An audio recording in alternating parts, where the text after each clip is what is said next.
ឡូអូនបងកុំភ្លេចស្អែកយើងជួបគ្នាមានអូនគេចាំ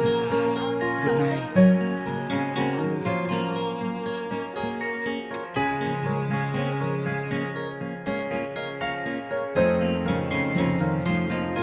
ឆ្នាំមុនថ្ងៃនេះពេលនេះមកនេះអូននៅទីនេះនៅក្បែររៀមរាហេតុអ្វីឆ្នាំនេះបានមិនចាំបាច់ផ្កាស្ងាត់សូនឈឹង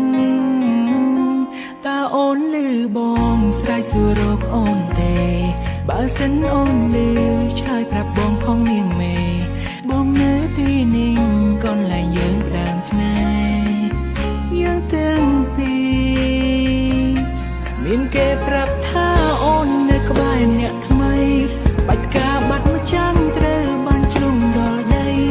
បងលឺដូចនោះគ្មានពាក្យអ្វីត្រូវស្ដីបានត្រឹមហួចចិត្តនឹងចរណៃ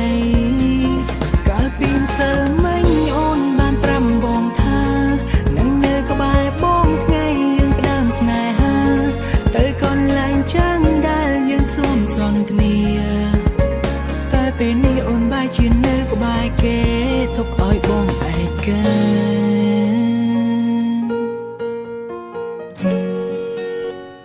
អាឡូមែនឃើញអញមកចាំ អូយម៉េចខ្ញុំខកច្រឡំលេខកូនទៅលឺពីអូនប្រាប់លៀងទឹកភ្នែកមួយតំណក់ក៏ធ្លាក់ដល់ដីកូនទៅលឺពីអូនប្រាប់លៀងបងស្ទើរក្អួតឈាមពីកាពេតកាន់ថ្ងៃតែបេះដូងអូនសាងពីអ្វីហេតុអ្វីអូនសែនប្រៃសៃស្រវាចាំយកការថ្មីបងចប់ការបងឆ្នាំនាងអណ្ដីកាលពីយំងខំមកបងប្រាប់ថាស្នេហ៍ស្រងចាំស្អែកជួបគ្នាអត់ទាំងយំដល់ថ្ងៃយកសំបាននៅក្បែរអូនដឹកដៃពុំនីតែលើអូននៅក្បែរគេព្រោះស្នេហ៍ស្រួលចាំវាចំដោយស្ទើរតែមិនជឿប្រាប់ថាពុំមានពេលនេះមានគេប្រាប់ថាអូននៅក្បែរអ្នកថ្មីបាច់ការបាត់មួយចាំងត្រូវបានជ្រុំដល់ដីបងលឺដូចនោះគ្មានពាក្យអ្វីត្រូវស្ដី